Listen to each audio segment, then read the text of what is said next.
To celebrate their 20th anniversary, Patta just re-released their famous Air Max 1 chlorophyll collaboration. And I ask you, is Patta an underrated collaborator in sneakers? We're going to get into that this time on Fire Footwear.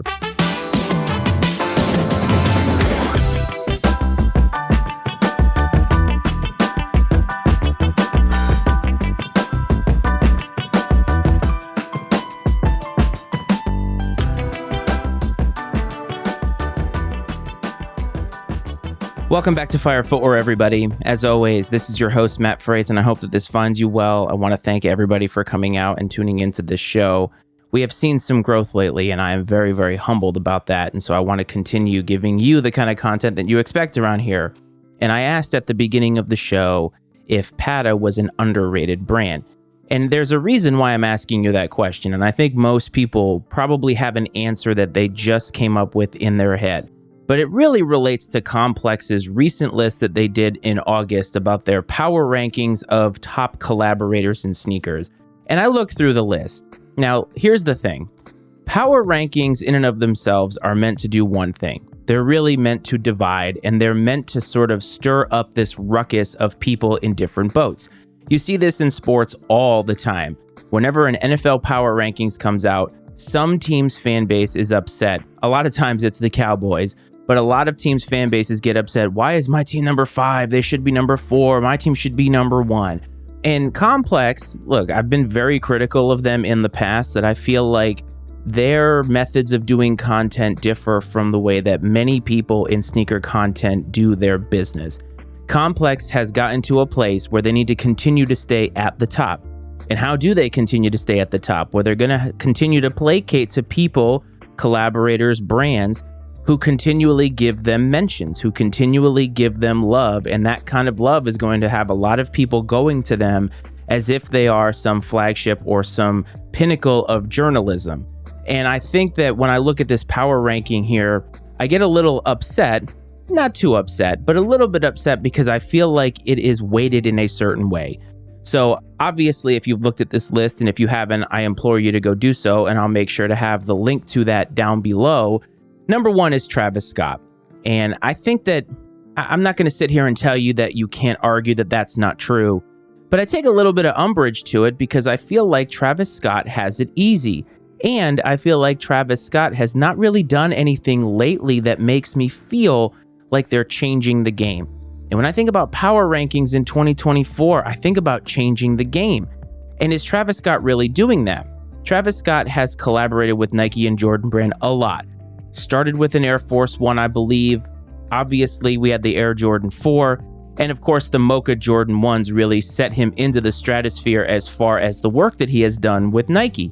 But since then, it's been a lot of the same things. And I do give him credit and did give him credit for creating a new silhouette, although I felt like it took from, obviously, the Air Yeezy 2, the Air Tech Challenge 2, and really kind of looked like an amalgamation of a lot of sneakers that Nike has put out before. But they took a risk. And so I think that Travis Scott being number 1 is just, again, a way for Complex to speak to the masses. And then when you go looking down the list, Ronnie Fieg being number 2. I'm not going to sit here and tell you again that that's wrong, but he's been in the game for a really long time. Kith is obviously a brand that has transcended sneakers in a lot of ways. I think that many people look to Kith as being almost the flagship boutique now for sneakers. There are some people who say that they only go to Kiths whenever they go to places. They won't go and slum it up in a lower level sneaker store. And it's because Ronnie Fieg and Kith have made it so that that is a luxury experience. But honestly, are they really changing the game that much when it comes to working with New Balance? Because I feel like while New Balances have really resurged lately, and I feel like they're doing a lot of quality work or had, I feel like at some point, once you've seen a New Balance collaboration, you kind of have seen them all. And so is it really that special? Joe Freshgoods is next. Still, again, a resurgent, somewhat transcendent in a way when he first kind of hit the scene in terms of New Balance collaborations, but it's still New Balance. And that brings us to Patta. Now, Patta recently made the news because to celebrate their 20th anniversary, they just re-released their famous Air Max 1 chlorophyll colorway. Now, some people feel a certain way about those because if you look at the comparison photos from when it was first released in 2009 to now, 15 years have passed, they do look a little bit different. And I wonder sometimes what Nike is doing when they're trying to recreate some of these shoes, because we see it a lot in Jordan Retros with the cut of the toe, the shape of the shoes, and I mean, not just Jordan Retros, but everywhere. I think I even talked about it with the Air Tech Challenge 2, that the recent iteration of it looked more akin to the original than any previous one had so far. So going back to Patta though, they put this shoe out and it sells out. It really does. And there's nothing wrong with that. A lot of people, I feel like if you look in the demographics of who bought that shoe, I do believe that it's going to skew to the older people, because you kind of had to be around in 2009 to appreciate that. I think it was Greg on Sneak This who said at its base or its core, it really is just a green Air Max 1, a fire Air Max 1, but still a green Air Max 1. And I think today's culture, or newer people into the culture, younger people into the culture, who don't really know the full history of that shoe, look at it and say the same thing or think the same thing. When for a lot of people, it's a grail. A lot of people have the original from 2009. And so the opportunity to get another shoe in 2024 actually represented a cool thing for them. Patta comes in at number 20 on Complex's list. And look, I get it, okay? You can only put so many people so high. But if you're going to give a guy like Ronnie Fieg a lot of credit for having staying power in the brand, why isn't Patta afforded the same luxury? And here's the thing, it's been 20 years. They were founded in 2004. They're out of Amsterdam. And when they were founded, it was on deep connections to the local music scene at the time. One was a DJ, one was a music promoter, and that shared love for street culture and music really led them to create Patta, and that has now been a mainstay in the culture. And Patta meaning shoe in Surinamese, which is pretty awesome. To be able to pay homage to their heritage while also paying homage to sneakers in general with a word, one word, I think that's actually really cool. And they started out in Europe, and they really took over the European market. And then what they were doing at the time was not creating their own silhouettes or creating their own colorways, but they were sourcing hard to find kicks from the US and Japan. And you got to remember, 20 years ago, sneakers was a lot different. Commodities were a lot different. Collecting was a lot different.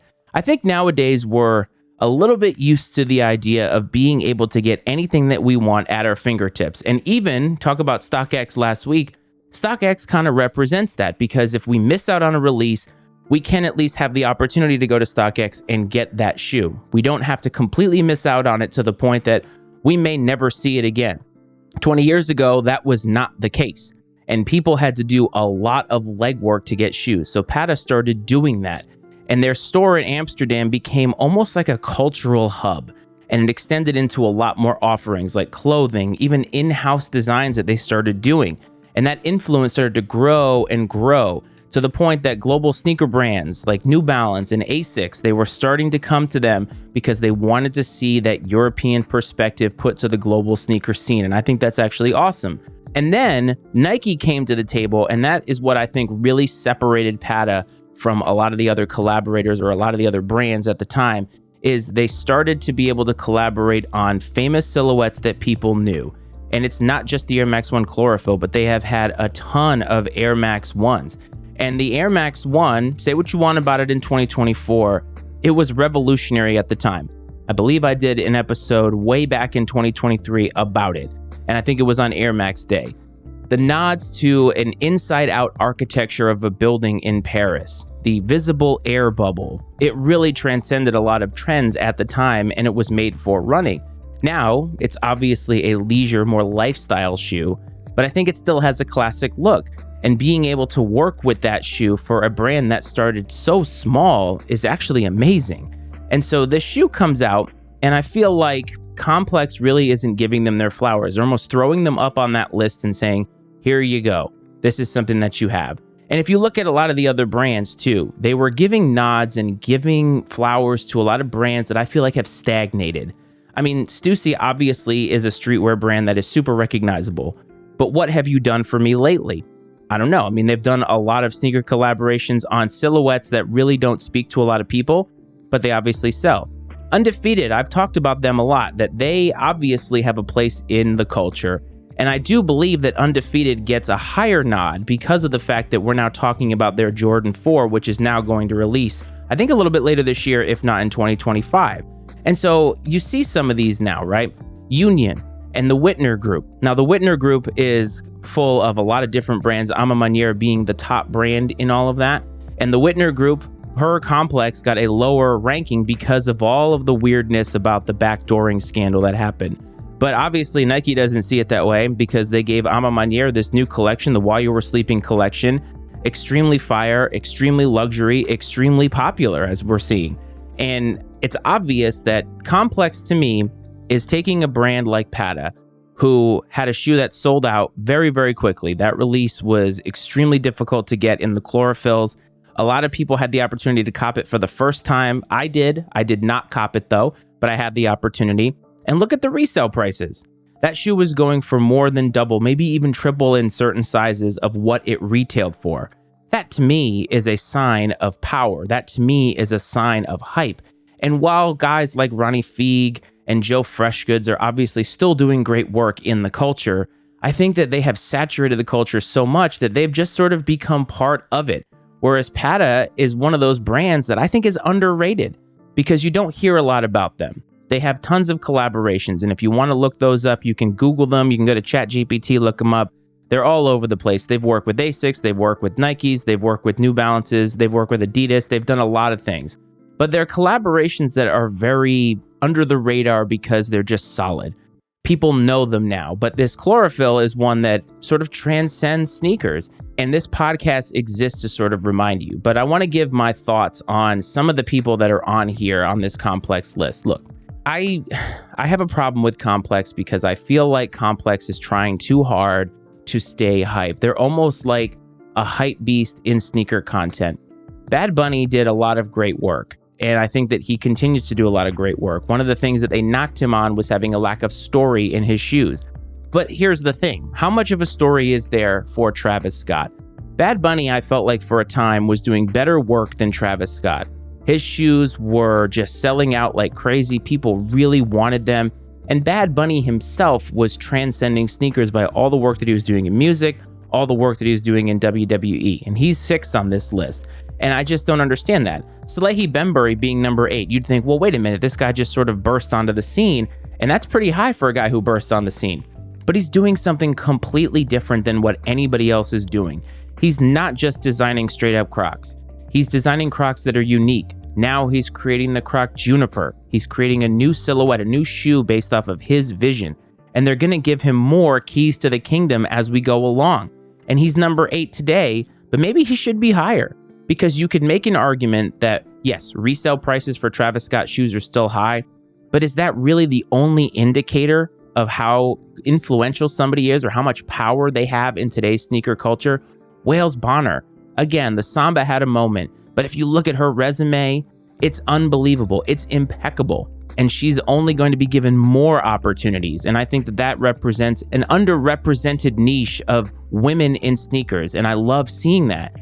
Again, number 9, that's fine, but they're putting him near Action Bronson. Look, Action Bronson is designing unique and loud New Balances, but how many can you do that look very, very similar? Good for him for doing that, but how many can you do? J Balvin, again, 13th on this list, above Patta.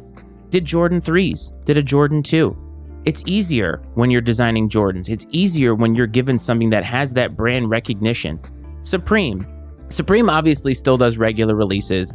They recently sold, and what I understand, they did not make a profit. They took a loss because when they originally sold, the brand almost became uncool in a lot of ways. And that's sort of a precursor to something we're going to talk about with Nike in a future episode. But is Supreme really that powerful? Are they really more powerful than somebody who just had a shoe that hadn't released in 15 years sell out instantly? I don't know. And so I just feel like Complex is disappointing again. And all of this is to highlight some of these brands that you maybe are not familiar with. They're not even not familiar with, but maybe forgot about. And I think Patta is a forgotten brand. But before we get to the end of the episode, let's get to Release of the Week.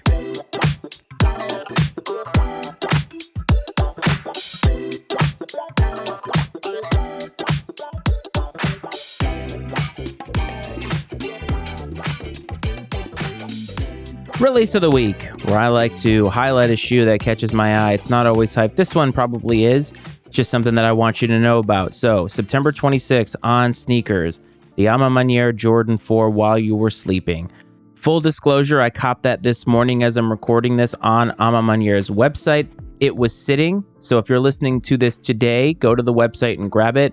From what I understand, a lot of people are trying not to buy it there because of the $16 shipping cost, because they want to maximize their profit, so they're going to go out for it on sneakers. So that's why I'm telling you about the sneakers drop. September 26th, retail price of $225. It looks extremely luxury. I'm excited to get it in hand. I don't know whether I'll keep it. I'm excited, but if you want an A Ma Maniére piece, that is your opportunity and could be your opportunity today. So how do you feel about Patta? How do you feel about the chlorophyll re-release? And are you somebody who feels like Complex doesn't do enough service to some of these up-and-coming creators in the culture? Let me know. Reach out on Instagram at Fire Footwear Pod is the handle. If you want to call the Fire Footwear voicemail, the number is area code 202-643-9170. I'd love to play your thoughts on a future episode, so reach out to me there. You can find us on TikTok. You can find us on Facebook. You can find me on YouTube. Fire Footwear Sneakers Talk with Matty Ice is what you would search. If you go there, like, subscribe. We are so very close to 1,400 subscribers. I thank you. And if you're listening to this right now in Apple or Spotify, please hit follow. Please leave a rating, whether it's stars or a review. Those things help the show to get discovered. And I've noticed that when people do so, it really helps out. So I would really love if you could do that. Hope this finds everybody well, fam. Hope this finds everybody safe. And I will talk to you next time. This is Fire Footwear.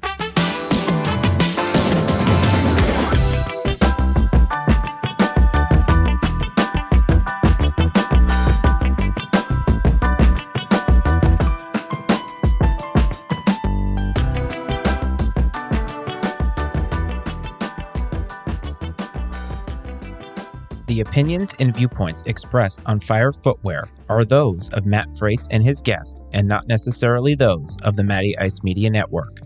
Fire Footwear is exclusively owned by Matt Frates and is brought to you by the Matty Ice Media Network.